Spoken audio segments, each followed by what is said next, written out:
Ang utos ay tanggalin ang barikada at iba pang harang papunta at palabas ng KOJC at JMCFI compound.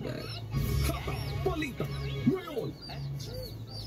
Pinaalalahanan ng Commission of Human Rights ang Philippine National Police at mga miyembro ng Kingdom of Jesus Christ o KOJC na irespeto ang karapatan ng bawat isa sa gitna ng tensyon sa pagsisilbi ng warrant of arrest kay KOJC leader Apollo K. Buloy.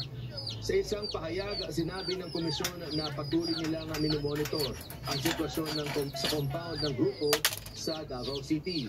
Nanawagan din ito sa PNP na magpatupad ng maximum tolerance upang maiwasan ang anumang kaguluhan at igalang ang karapatan ng mga miyembro ng grupo ni Kibuloy sa kanilang gawaing pangrelihiyon at tiyakin ang kaligtasan ng mga nasa loob ng compound.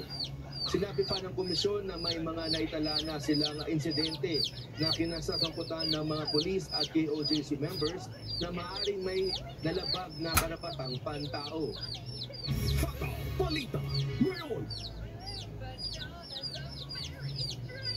Nagpahayag ng suporta sa Philippine National Police ang iba't ibang partido politikal sa ilalim ng Alyansa ng Bagong Pilipinas para sa isinasagawang paghahanap at pag-aaresto kay Kingdom of Jesus Christ leader Apollo Kibuloy at sa kanyang mga kapwa-akusado sa KOJC compound sa Davao City.